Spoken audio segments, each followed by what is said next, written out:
La carta de Pablo a los romanos.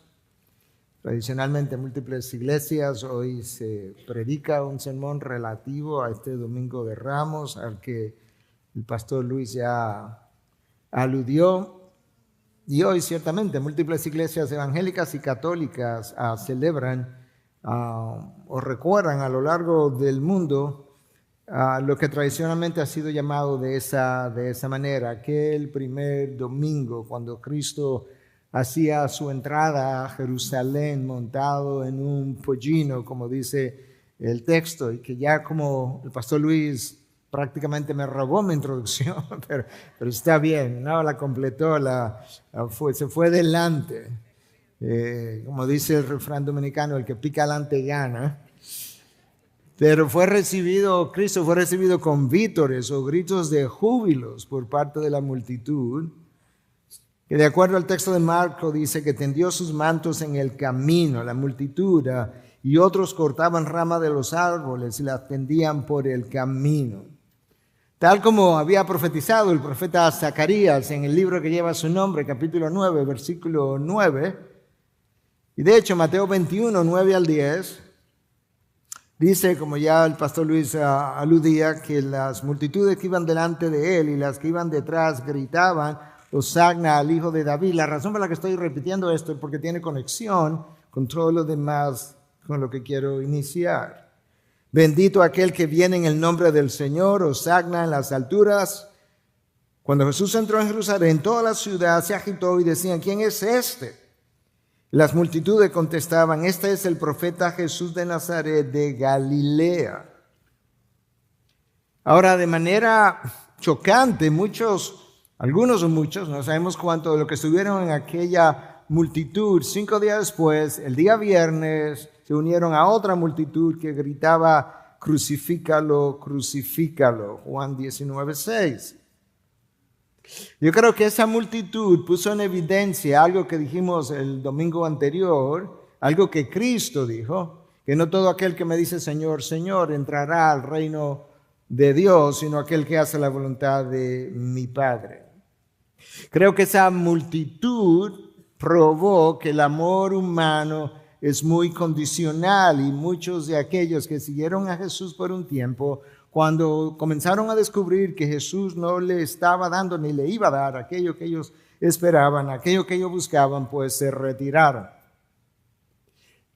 Aquel viernes, muchos o algunos pasaron de bendito a aquel que viene en nombre del Señor a crucifícalo en cuestión de días.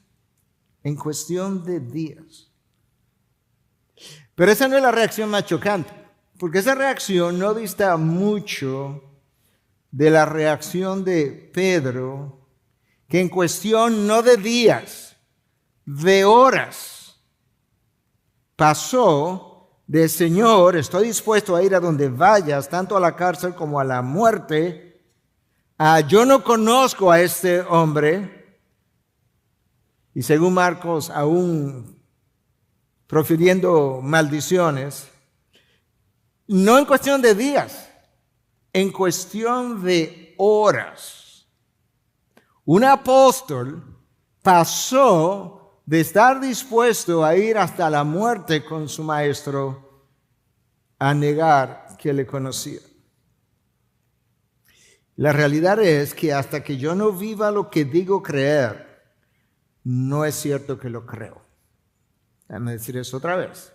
La realidad es que hasta que yo no viva lo que digo creer, no es cierto que lo creo. Alguien puede decir que cree el Evangelio cuando su vida demuestre en el diario vivir lo que sus labios profesan en el diario decir. Déjame repetir eso otra vez. Alguien puede decir que realmente cree el Evangelio cuando su vida demuestre en el diario vivir lo que él profesa con sus labios en el diario decir. Hermanos, una cosa es definir el Evangelio y otra cosa es tener una vida definida por el Evangelio. Son dos cosas muy diferentes. Una cosa es que yo defina en palabra, en concepto el Evangelio, y otra cosa es que la gente me vea vivir de una manera que pueda decir el Evangelio define su caminar. Y menciono todo esto porque en el día de hoy yo quiero hablarte no de un Pedro, yo quiero hablarte de otro hombre, pero un hombre. De un hombre que demostró su teología por la manera como vivía. Yo quiero hablarte de un hombre que se apropió del Evangelio hasta tal punto que lo llegó a llamar mi Evangelio.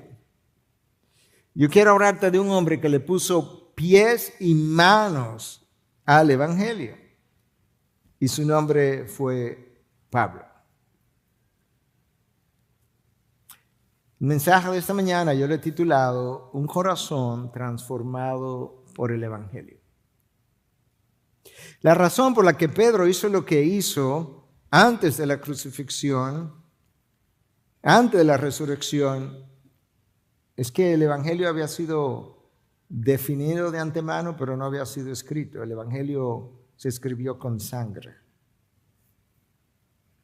Y por consiguiente, el corazón de Pedro requirió la cruz de Cristo, la resurrección de Cristo, la ascensión de Cristo, el descenso del poder del Espíritu Santo para posteriormente poder tener un corazón transformado por el Evangelio. Pero este apóstol, Pablo, que escribió la carta a los romanos, exhibe en más de una de sus cartas lo que implica o cómo luce una vida transformada por el Evangelio. Yo quiero que leas conmigo del versículo 8 al 15 para el mensaje de hoy.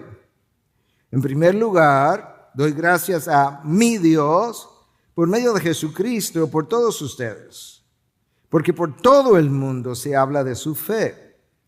Pues Dios, a quien sirvo en mi espíritu, en la predicación del Evangelio de su Hijo, me es testigo de cómo sin cesar hago mención de ustedes siempre en mis oraciones, implorando que ahora, al fin, por la voluntad de Dios, logre ir a ustedes.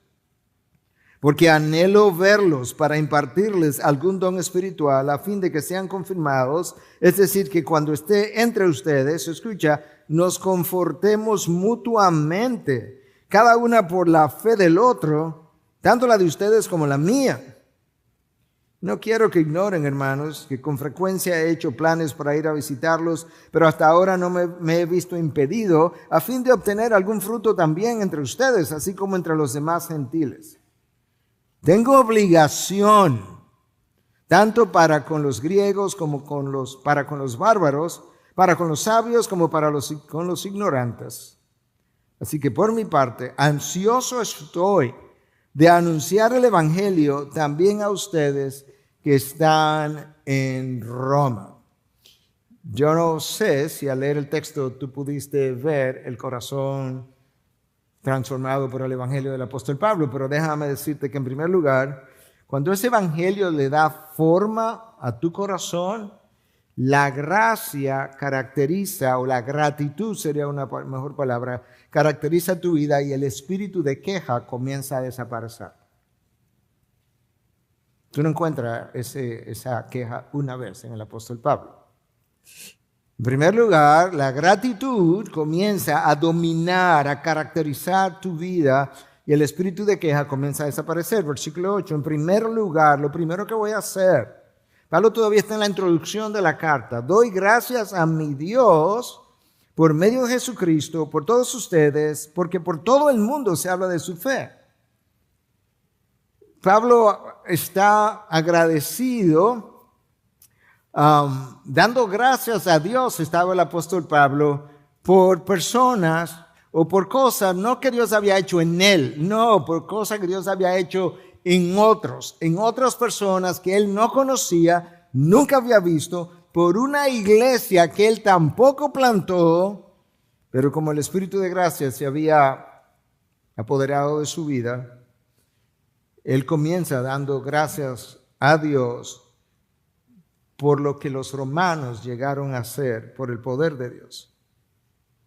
Hermanos, es mucho más fácil dar gracia por algo que Dios haya hecho por ti que por algo que Dios haya hecho en otros.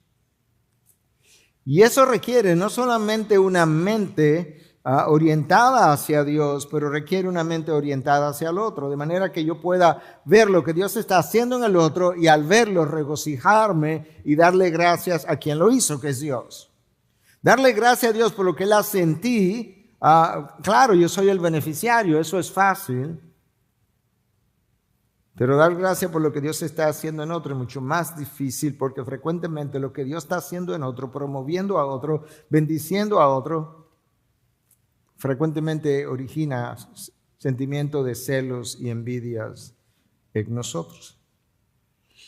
Y Pablo está dando gracias porque la fe de estos creyentes resulta que ha sido esparcida, ha alcanzado una reputación, y él dice que por todo el mundo se habla de su fe.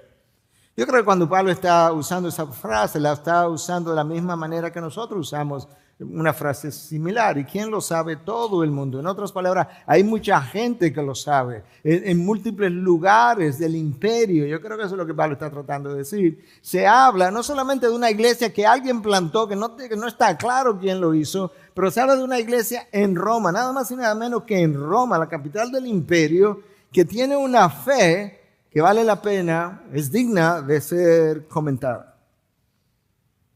Pablo dice, se habla de su fe, y yo no creo, nadie cree de hecho, que Pablo está diciendo, se habla de que ustedes llegaron a creer. No, la fe en ese contexto tiene un contenido. Tiene que ver con la manera como ellos habían entendido la fe. Tiene que ver con la forma como ellos estaban poniendo en práctica la fe.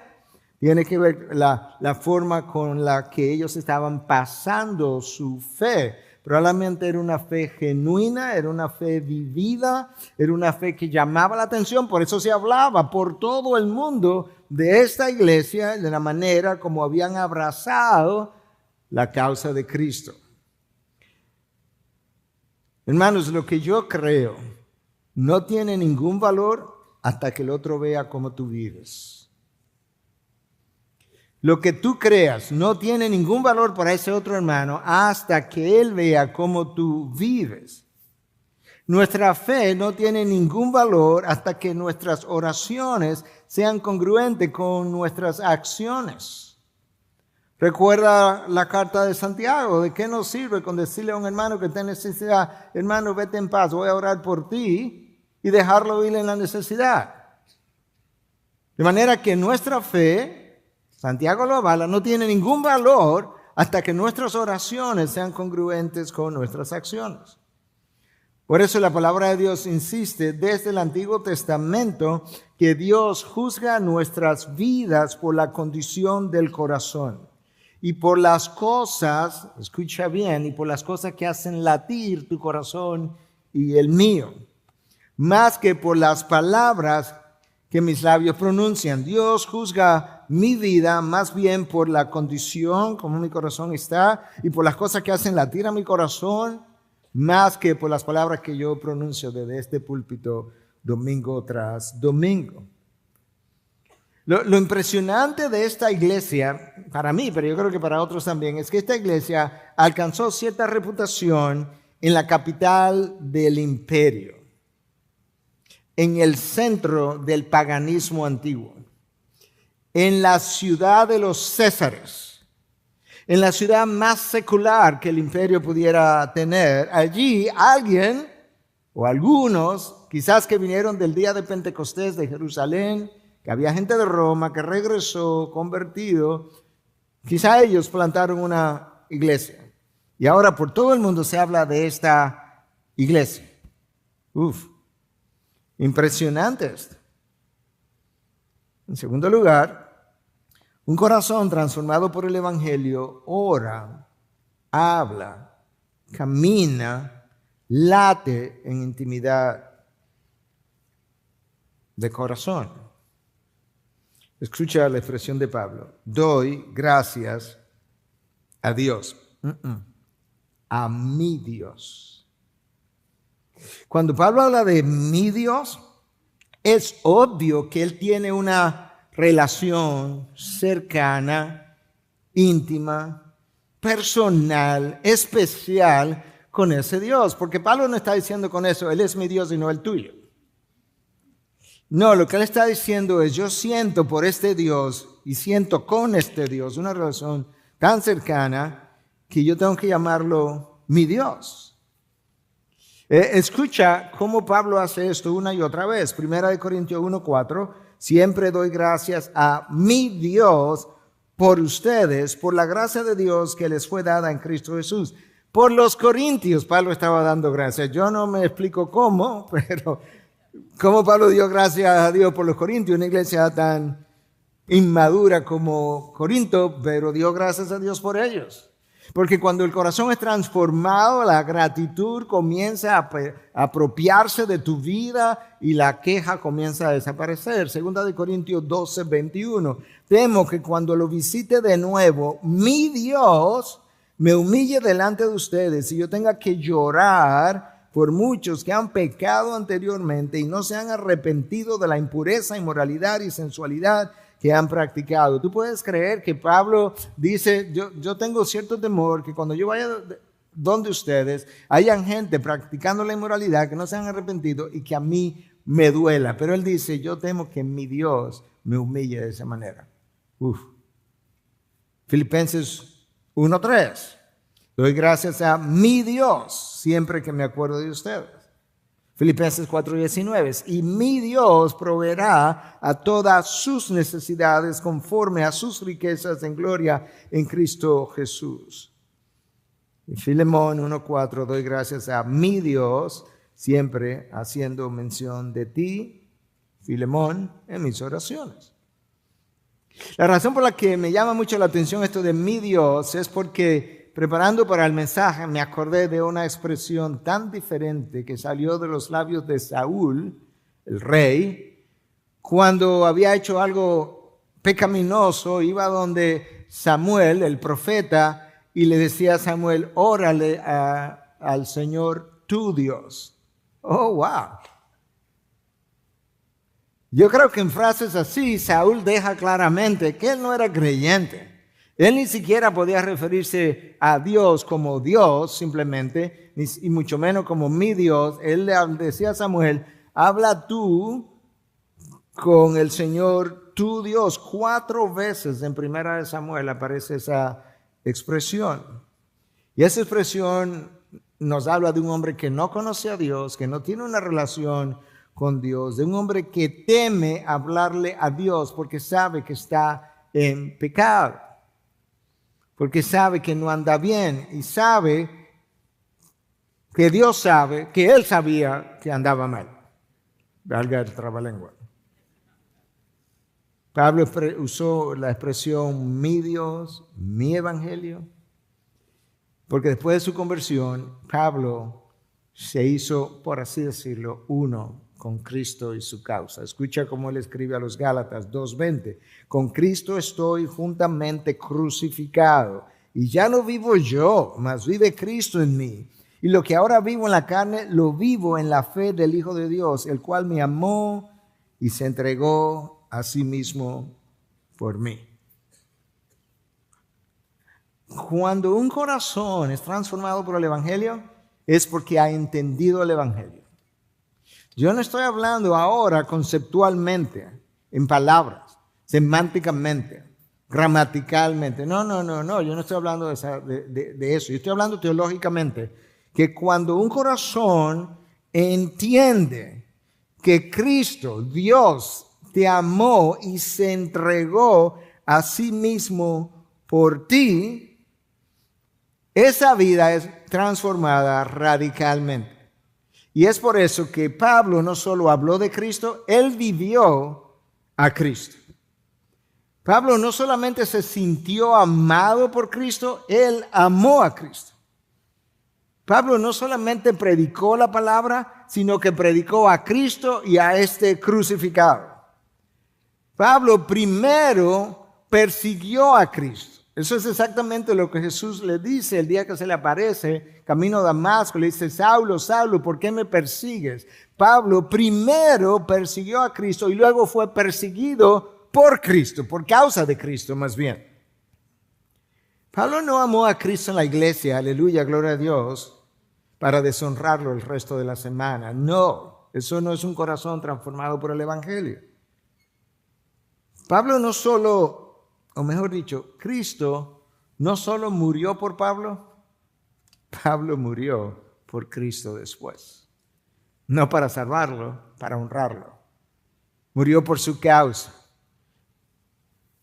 Tú puedes ver por qué este hombre puede hablar de mi Dios, mi Evangelio. Pablo honró a Cristo en privado y en público. Lo honró en lugares apartados a la orilla de un río donde conoció a una vendedora de púrpura conocida como Lidia, que ayudó a fundar la iglesia en Filipo. Le honró en grandes lugares como en Roma, la capital del imperio. Lo honró en lugares, quizá en casas, como él habla en alguna de sus cartas, que les visitó de casa en casa, en lugares donde no corría ningún riesgo y en los lugares donde él corría el mayor riesgo. Pablo estaba en Roma, se cree que fue encarcelado una vez, dejado libre y luego encarcelado, y desde esa prisión Pablo escribió la carta a los Efesios, la carta a los Filipenses, la carta a Filemón, la carta a los Colosenses. ¿Te imaginas? Desde una prisión, y en todas ellas, gracias a Dios, gracias doy a Dios, gracias doy a Dios, gracias doy a Dios. Pablo, pero tú estás detrás de los barrotes. Sí, que yo puedo estar detrás de los barrotes, pero mi mente está con los Filipenses, con Filemón, mi mente está con los Efesios, la carta del gozo escrita desde Roma. El corazón de Pablo se llenó de las cosas que llenaban el corazón de Dios. Y ese es el poder del Evangelio. Ese es el poder del Evangelio. El Evangelio lo cambia todo. Hay un librito pequeñito que anda por ahí. Yo no estoy seguro si se tradujo al español, porque en inglés el título es The Gospel Changes Everything. Lo escribió una joven de 18 años. A través de alguien me envió el libro para que lo leyera y pudiera endosarlo. Y me pareció extraordinariamente bueno, sobre todo para ser escrito por esta joven. Yo creo que está en español. En tercer lugar, un corazón transformado por el Evangelio sirve a Dios como un acto de adoración. Sirve a Dios como un acto de adoración. Escucha, versículo 9. Pues Dios, a quien sirvo en mi espíritu, en la predicación del Evangelio, me es testigo. Y él continúa ahí su idea. Pero me voy a parar un momento. Cuando Pablo dice ahí a Dios a quien sirvo, la palabra que es usada en el original, que es la treuo, o la treuo, sería la pronunciación en español, donde viene la palabra latria, y ahí viene la palabra idolatría. Esa palabra está relacionada a la adoración. De manera que Pablo está diciendo de manera indirecta, yo le sirvo a Dios como un acto de adoración en la predicación del Evangelio. Cuando yo predico, Pablo está diciendo, lo único que yo estoy haciendo es adorando a Dios en la predicación. Pero ¿sabes qué, hermano? Puede ser que tú no seas pastor, que tú no seas misionero. Se supone que tu vida entera sea un acto de adoración. No importa si vende carros o si vende bolitas, o si eres abogado o si eres médico. Se supone que tu vida sea una ofrenda en adoración a tu Dios, a quien tú le representas, haciendo lo que tú haces, dónde lo haces, cómo lo haces. Hermanos, una cosa es servir a la iglesia y otra cosa es servir a Dios. Yo puedo servir a la iglesia, en la iglesia, y no servir a Dios. Todo depende de mi motivación. Yo puedo ser médico y servir a los hombres y no servir a Dios. O yo puedo servir a Dios cuando veo pacientes, como un acto de adoración. Siempre me ha llamado la atención y viene a mi mente con frecuencia, en virtud de que soy predicador, de cómo Dios dice en Ezequiel 44 que habían dos grupos de sacerdotes. Un grupo de sacerdotes que habían sido desobedientes, habían sido infieles, y que Él los iba a dejar en el templo para ofrecer sacrificio y atender las puertas, pero que ellos le ministrarían a el pueblo. Y luego dice, pero otro grupo descendientes de Sadoc, que fueron fieles cuando ocurrió esto y aquello, ellos me ministrarán a mí. Y yo recuerdo eso porque con frecuencia digo, Señor, yo no quiero estar en ese grupo de pastores que le ministra al pueblo. Y yo quiero estar en un grupo de pastores que cuando predica o sirve, te ministra a ti y tú ministra al pueblo. Eso es donde yo quiero estar. Hermano, de nuevo, toda tu vida debiera ser un acto de adoración a Dios. Al Dios que colgado de un madero perdonó tus pecados y que luego resucitó y dejó la tumba vacía para que tú puedas en el día de mañana resucitar y dejar tu tumba vacía también. En eso es que consiste el Evangelio, en lo que Cristo hizo, que luego tú podrás disfrutar. Si eso no transforma y cambia tu vida radicalmente y para siempre, si eso no lo cambia todo en tu vida, no hay nada que te pueda cambiar de esa manera, y mucho menos de este lado de la eternidad. En cuarto lugar, un corazón transformado por el Evangelio convierte a la persona en un intercesor ante el trono de Dios por las necesidades de los demás. Nota lo que Pablo dice, versículo 9, segunda parte, al 10, primera parte, que ese Dios me es testigo, ese Dios a quien sirvo, me es testigo de cómo sin cesar, subraya esa palabra o frase, sin cesar, hago mención de ustedes siempre en mis oraciones. En una pequeña frase, oración, Pablo repite la misma idea dos veces. Me es testigo de cómo sin cesar, y luego siempre, los menciono en mis oraciones. Pablo, pero tú no conoces a esta gente. No, yo no lo conozco. Pablo, pero tú nunca has estado en esa iglesia. No. Tú no la fundaste. No. ¿Y qué tú haces orando por ellos sin cesar? Es que pudiera Pablo decir, es que yo aprendí que Cristo en el aposento alto, en las últimas horas de su vida, oró por sus discípulos, oró por el resto como de aquellos que estaban alrededor de él en ese momento, y oró por todos aquellos que habrían de creer. De manera que si Cristo oró por gente que ni siquiera vivía, de hecho gente que todavía no ha nacido hoy, pero son de aquellos que habrían de creer y ya Cristo estaba orando, con toda razón que Pablo podía ahora orar por gente que ya vivía, que ya creía, que estaba en Roma y que tenía una reputación por la manera como habían abrazado la fe. Y la razón por la que Pablo estaba orando por ellos es que Pablo llegó a amar lo que Dios ama, y Dios amaba esa iglesia. Wow. Pablo imitó el ejemplo de Cristo. Pablo mostró en sus cartas.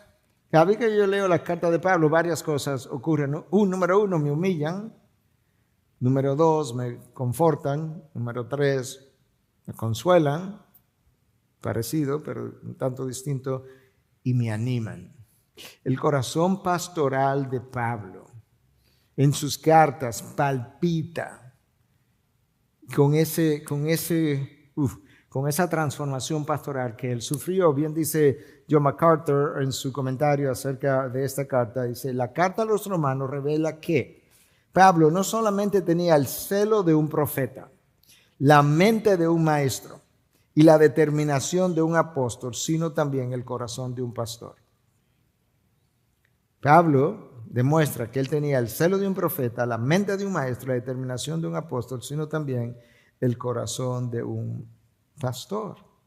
Cuando esa oración pastoral, Pablo está orando, pero Pablo ora en todas sus cartas, él menciona que estaba orando por algo, incluyendo por Filemón, que no era una iglesia, excepto una sola iglesia. Cuando le escribió a los Gálatas, no menciona que estaba orando por ellos, más bien lo estoy escribiendo para reprenderlos, porque ustedes tan pronto se han olvidado de aquel que murió por ustedes para abrazar otro evangelio que en realidad no es ningún evangelio.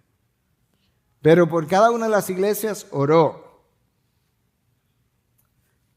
La oración cuando es hecha con sinceridad, sin ningún interés, y cuando es hecha con la intención, deseo profundo de que Dios bendiga a la otra persona. Hermano, tú, aparte de tus hijos y tu esposo y tu esposa y gente muy allegada a ti, ¿Tú has orado para que Dios bendiga a gente o en otra iglesia, que Dios bendiga a nuestras iglesias amigas de la ciudad? Iba a mencionar nombres, pero ahorita se me queda alguna y me entro en problemas. Pero a nuestros pastores amigos de la ciudad, el pastor Jairo, que salió de nuestra iglesia y que está ahora en Piedra Angular, la iglesia de la comunidad en Colombia, la iglesia de la Gracia, algo así, Ciudad de Gracia, de nuestros hermanos que no están tan lejos de aquí. Que Dios les bendiga, que Dios les prospere, que ellos crezcan, que ellos sean bendecidos con toda bendición en los lugares celestiales. Ese era el corazón de Pablo. Así oraba Pablo por las iglesias. En quinto lugar, un corazón transformado por el Evangelio produce una vida totalmente rendida a la voluntad de Dios. Y por tanto, solo desea aquellas cosas que Dios tiene en su voluntad. Nota cómo Pablo les deja ver de soslayo en el versículo 10 el deseo que él tenía para ir a Roma y que no dice por qué, pero que se le había impedido. Implorando, versículo 10, que ahora, al fin, por la voluntad de Dios, logre ir a ustedes. Él todavía no sabe si va a llegar. Pablo escribe esta carta, recuérdate, de Corinto. De Corinto, él iba para Jerusalén a llevar una ofrenda. Cuando él dejara la ofrenda y se devolviera, es que iba a intentar llegar a Roma. Entonces él dice, implorando que ahora, o sea, que le está orando, al fin, después de todos estos años, por la voluntad de Dios, logre ir a ustedes. Pablo vuelve a decir exactamente lo mismo, la misma palabra al final de la carta a los Romanos en 15:32. Comienza expresando su deseo de ir a Roma, termina la carta expresando la misma cosa con las mismas palabras. Cuando Pablo se refiere a que él fue hecho apóstol, una y otra vez, Pablo dice por la voluntad de Dios.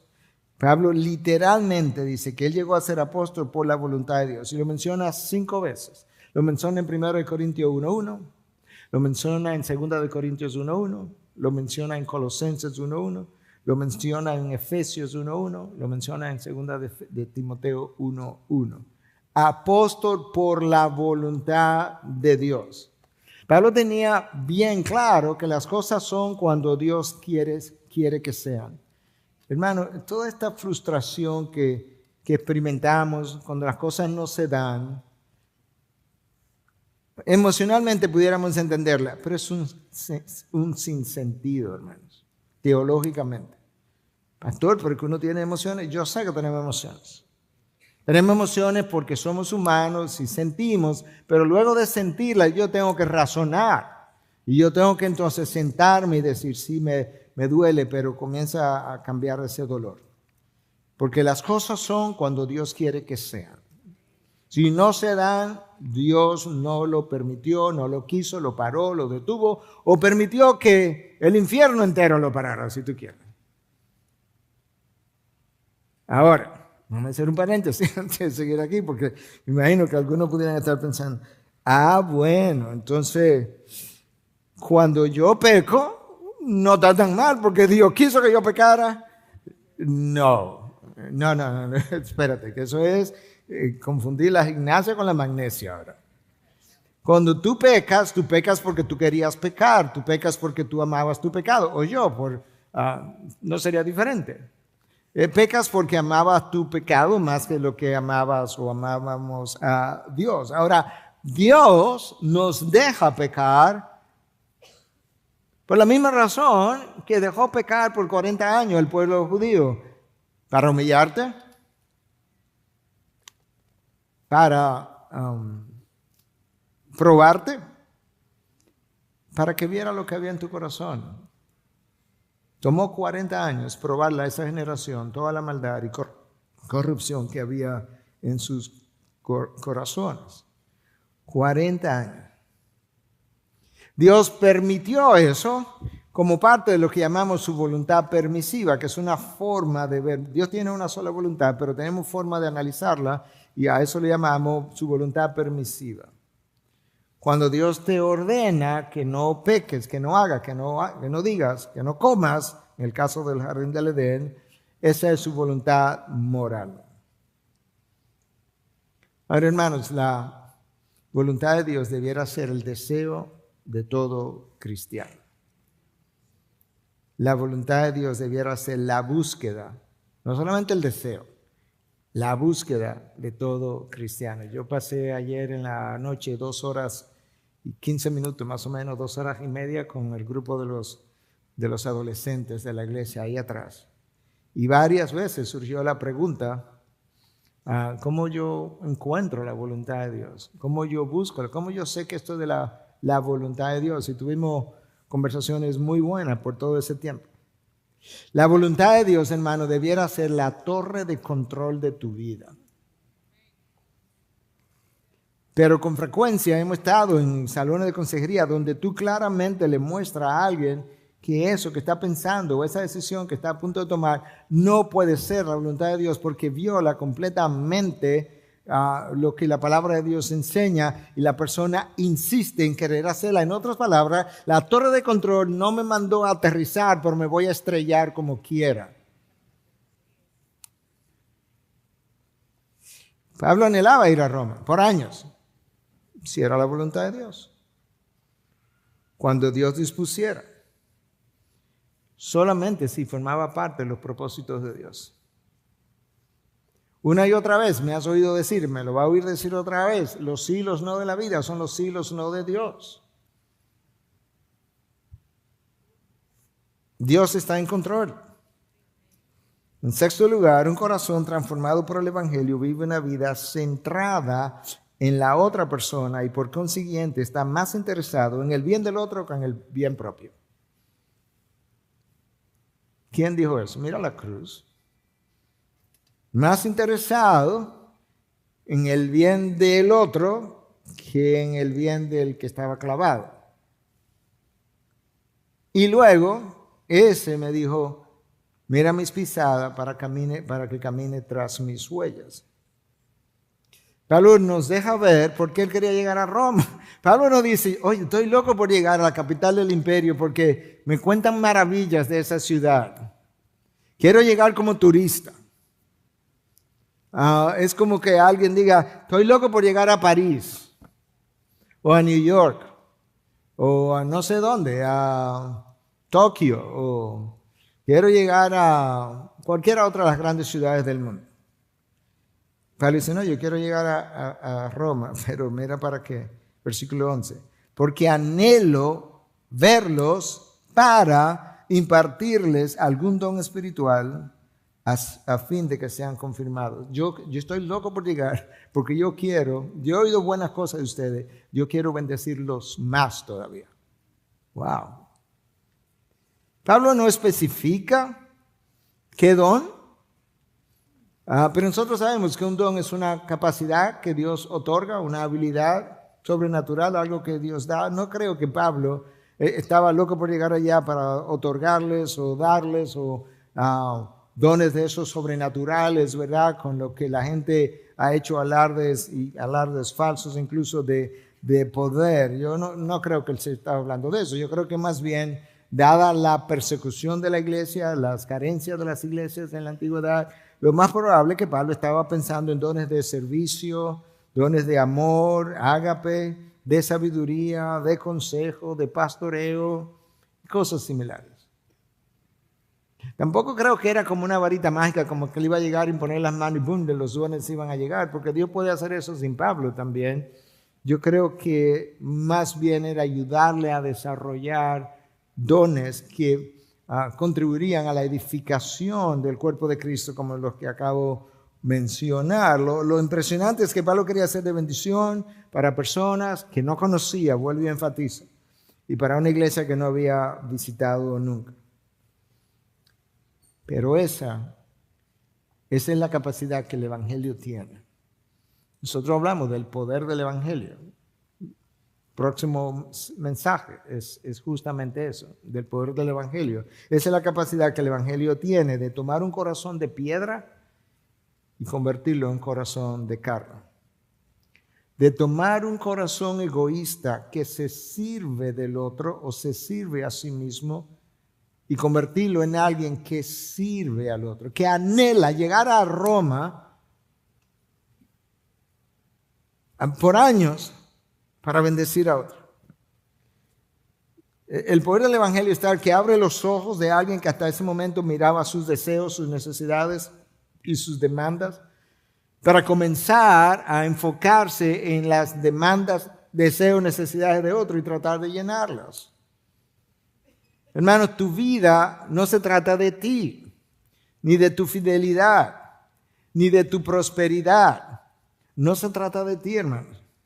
Si estás casado, déjame decírtelo de esta manera, esposo, tu matrimonio no se trata de ti, se trata de Cristo primero y luego de tu esposa y luego de ti y esposa por igual. Pero tu vida nunca se trata de ti. Esa es la razón por la que he dicho en otras ocasiones, yo odio el evangelio de la prosperidad. Odio la frase tu mejor vida ahora.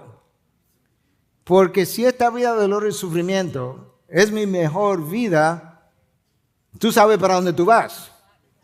No es para el cielo que vas. Si esta es tu mejor vida ahora. Yo escribía en uno de mis libros, si el evangelio de la prosperidad se originó en los cielos, si el evangelio se originó en los cielos, el evangelio de la prosperidad se originó en el infierno. Si el evangelio de Jesucristo nos lleva a la salvación, el evangelio de la prosperidad te lleva a la condenación. Y si el evangelio de Cristo tiene promesas eternas garantizadas, el evangelio de la prosperidad contiene mentiras temporales y vacías. El anhelo de Pablo es impartirle algún don, dada su autoridad apostólica. Cuando el evangelio moldea tu vida, tú adquieres madurez espiritual. Cuando el evangelio es comprendido, no en términos gramaticales o semánticos, como yo decía, sino en términos de las verdades eternas, tu mente madura. Y la mente espiritual madura incluye una vida centrada en el otro. Incluye una vida interesada en darle al otro más de lo que el otro puede darte a ti. Si eso suena como extraño, no, eso no es tan extraño, es la vida normal de padres, pero me voy a enfocar momentáneamente de madres que comienzan a dar desde que están embarazadas, interesada. Tú sabes las veces que he tenido que conversar con madres embarazadas que necesitan ser medicadas y el cuidado que esa madre tiene y las preguntas que te hace de si ese medicamento no tiene la posibilidad de alguna forma remotamente de que pueda afectar a su bebé. Porque ella está más interesada en darle al otro que lo que ese otro puede darle. De hecho, ese bebé no puede darle nada a su madre. De hecho, ese bebé después que nace tampoco tiene el interés de darle nada a su madre. Lo penoso es que después que crecen tampoco tienen el interés muchas veces de darle nada a sus padres o a su madre. Y todo el tiempo, todavía interesado en darle más al otro que lo que ese otro quiere devolverle. Hay un video por ahí que ustedes lo han visto, un video real, de este padre de 93 años, que supuestamente lo paró la policía porque iba en exceso de velocidad. Y él va al juez de eso en Estados Unidos que tiene para multas y ese tipo de infracciones. Y el juez le pregunta, señor, ¿cuántos años usted tiene? Dice, 93 años. Y le dice, usted iba conduciendo a exceso de velocidad. Y él le dice con una voz tierna, de un hombre de 93 años, dice, no, juez, yo tengo 93 años de edad, yo conduzco muy lento y yo estaba llevando a mi hijo de 63 años para que le sacaran sangre, porque él es discapacitado. 93 años y criando todavía. Porque ese es el amor de padres que tienen en su corazón lo que el corazón de Dios tiene, pero de manera infinita.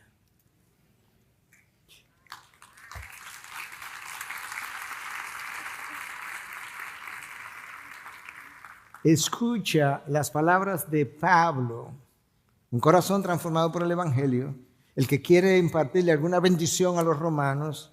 Escucha cómo él escribe a los tesalonicenses en su primera carta, en capítulo 2, versículos 7 al 9. Más bien demostramos ser benignos entre ustedes como una madre que cría con ternura a sus propios hijos, teniendo así un gran afecto por ustedes. Nos hemos complacido en impartirles no solo el Evangelio de Dios, sino también nuestras propias vidas, pues llegaron a ser muy amados para nosotros.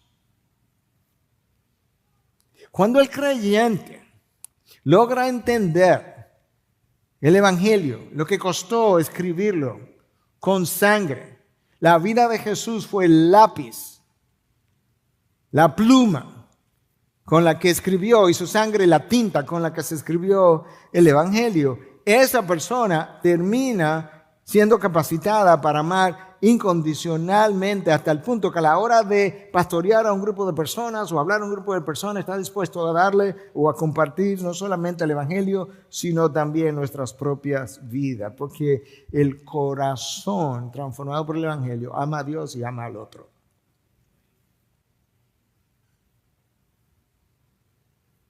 Llora por el otro, llora cuando el otro peca, llora cuando el otro peca contra él, no tanto por el dolor, sino por las consecuencias que vendrían.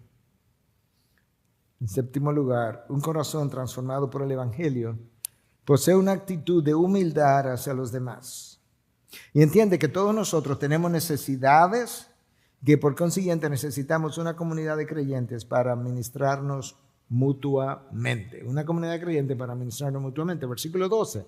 Para que cuando esté entre ustedes nos confortemos mutuamente, cada uno por la fe del otro, tanto la de ustedes como la mía. Espérate, Pablo, espérate. Déjame ver si entendí. Tú eres apóstol, ajá. Tú fuiste al tercer cielo, ajá. Cristo te enseñó el Evangelio por medio de una revelación, ajá. Te entrenó por 3 años. Y ahora tú quieres llegar a Roma, a una iglesia que tú no conoces, de gente que tú nunca has visto, y tú entiendes que tú puedes confortarlos a ellos, lo cual entiendo, tú eres un apóstol, pero que ellos te pueden confortar a ti. Claro, para que nos confortemos mutuamente por la fe, cada uno por la fe del otro. Claro, ¿sabes por qué? Porque Pablo entendió cuando llega a Roma, Dios puede usar a los romanos, a los cristianos romanos en esta iglesia, para dejarme ver lo que Dios ha hecho. Y cuando yo vea y oiga de parte de ellos lo que Dios ha hecho en ellos, de dónde los trajo, cómo los está sosteniendo, cómo los ha protegido, yo voy a ser confortado en mi fe, porque el Dios que también me ha tratado de una manera similar, ahora va a adquirir otra dimensión cuando yo pueda ver que Dios está haciendo cosas similares en la vida de otro. De manera que nosotros, al compartir la fe, lo que hemos creído y la obra de Dios en cada uno de nosotros, podemos experimentar consolación, fortalecimiento de espíritu, compañía y hasta confrontación, hasta quedar confortados mutuamente por la fe del otro. No es simplemente la fe del apóstol para los discípulos, no, la de los discípulos para el apóstol. Y en octavo y último lugar, un corazón que ha recibido el impacto del Evangelio, y esa es la palabra, impacto, siempre está deseoso de que otros puedan llegar a conocer el mismo Evangelio a través del cual él recibió liberación. Pablo no solamente quería ver gente que ya había creído. De hecho, la razón por la que quiere llegar hasta Roma y luego hasta España, si le fuera posible, es porque todas las regiones que estaban como a su alcance, ya el Evangelio se había predicado, y él habla, ¿verdad?, que había predicado desde el Ilírico hasta áreas que, bueno, desde Jerusalén hasta el Ilírico, áreas que estaban en el sur de Europa, como Albania en el día de hoy. Y él dice, escuche, es que yo quiero que otros oigan ese evangelio, versículo 13. Y no quiero que ignoren, hermanos, que con frecuencia he hecho planes para ir a visitarlos, pero hasta ahora me he visto impedido a fin de obtener algún fruto también entre ustedes, así como entre los demás gentiles. Algún fruto. La palabra fruto tiene diferentes acepciones en el Nuevo Testamento, pero aquí no hay duda que tiene que ver con nuevos conversos. Si tú pudieras decirme, ¿cómo tú sabes eso? Bueno, si seguimos leyendo, yo creo que está claro. Escúchalo ahora. Versículo 14 y 15. Tengo obligación tanto para con los griegos como para con los bárbaros, para con los sabios como para con los ignorantes. Así que por mi parte ansioso estoy, deseoso, me siento compelido de anunciar el evangelio también a ustedes que están en Roma. Sí, pero el anuncio del evangelio es a bárbaros, a griegos, ignorantes, sabios. Ese es el fruto. Él dice, yo quisiera poder obtener algún fruto entre ustedes, entre ustedes que están viviendo en Roma. Y le recuerda, es que yo tengo una obligación, yo me siento bajo obligación. Ay de mí si no predico el evangelio, escribió Pablo en una ocasión. Y Pablo usa 4 palabras aquí, pero se refieren a 2 grupos simplemente, no a 4 grupos diferentes. Dice, yo me siento obligado con los sabios, como con los ignorantes, con los bárbaros, con los griegos. Esos son los 4 grupos. Regresé al texto. Bueno, los griegos eran los que se veían como sabios. Para ellos eran los sabios, los que hablaban griego, los que tenían cultura griega, los que habían sido cultivados por maestros del pasado. ¿Ok? Ahí están. Eso eran griegos y sabios. Esas 2 palabras representaban un mismo grupo. Y luego los bárbaros e ignorantes. Bueno, para los griegos, los bárbaros eran aquellos que no tenían nada de eso, ni tenían la cultura griega, ni hablaban griego, ni habían sido cultivados por los maestros del pasado y por tanto eran ignorantes. Pablo dice, yo tengo obligación con todo el mundo, los que tienen educación y los que no tienen educación, los que se consideran sabios y los que se consideran o son considerados como ignorantes. Pablo entendió perfectamente la gran comisión. Gente de toda tribu, lengua, pueblo y nación tiene que llegar a creer. Si son poderosos, yo tengo obligación con ellos. Si no tienen mucho poder, no tienen poder adquisitivo, yo también tengo obligación con ellos. Los poderosos y los sabios no están por encima, en una categoría superior a aquellos que no pueden en la sociedad. Pablo tenía muy en claro que Cristo no vino ni a Atenas, ni a Roma, ni a Alejandría, las grandes ciudades de la antigüedad. No, Él vino a Belén. Y después de Belén, cuando creció, estuvo en Galilea, en la provincia de Galilea, y los galileos eran campesinos. La mayoría de los sabios de aquel tiempo no querían saber del evangelio. No quisieron oír el evangelio. Y si lo oyeron, no lo obedecieron. La mayoría de los sabios, de los que se consideran sabios, aunque ahora ese número ha aumentado mucho, cuando tú lees las redes sociales, todo el mundo es un sablotodo. Escucha lo que Pablo escribió a los Corintios en su primera carta, para ir cerrando, capítulo 1, versículo 20 al 25. Te lo voy a leer en la Nueva Traducción Viviente. Así que, ¿dónde deja eso a los filósofos, a los estudiosos y a los especialistas en debates de este mundo? Dios ha hecho que la sabiduría de este mundo parezca una ridiculez, ya que Dios en su sabiduría se aseguró de que el mundo nunca lo conociera por medio de la sabiduría humana y usó nuestra predicación ridícula para salvar a los que creen. Es ridícula para los judíos que piden señales del cielo y es ridícula para los griegos que buscan la sabiduría humana. Entonces, cuando predicamos que Cristo fue crucificado, los judíos se ofenden y los gentiles dicen que son puras tonterías. Sin embargo, para los que Dios llamó a la salvación, tanto judíos como gentiles, Cristo es el poder de Dios y la sabiduría de Dios. Ese es el plan ridículo de Dios. Es más sabio que el más sabio de los planes humanos y la debilidad de Dios es más fuerte que la mayor fuerza humana. Puede dejar caer el micrófono y nos vamos. Ese es el apóstol Pablo escribiendo a los Corintios A pesar de todo eso, él dice, yo estoy obligado con sabios, con griegos, mismo grupo, con bárbaros, con ignorantes, el mismo grupo, porque yo tengo obligación con todos, tanto gentiles como judíos. Que el Señor nos ayude y que nosotros queramos y pidamos que nuestro corazón sea transformado por el Evangelio, para vivir como es digno del Evangelio, una vida digna de su llamado, que es el tema completo de Por Su Causa en Monterrey, México, octubre 31, noviembre 1 y 2. Padre, gracias. Gracias porque pudiéramos pasarnos toda la vida hablando de lo que implica y cómo luce una vida digna de tu llamado. Gracias por alcanzarnos. Gracias por escribir, Jesús, el Evangelio con tu pluma, que fue tu vida, y con tu sangre, que fue la tinta con la que lo escribiste. Padre, nosotros no estamos de aquel lado anterior al Evangelio, nosotros estamos del otro lado. No tenemos excusas para no entenderlo a cabalidad. Ayúdanos ahora a apropiarnos y pedirte todos los días que las realidades detrás del Evangelio, creo que de eso oraba el pastor Chacho al principio, nos transformen radicalmente para la gloria tuya. En Cristo Jesús. Amén.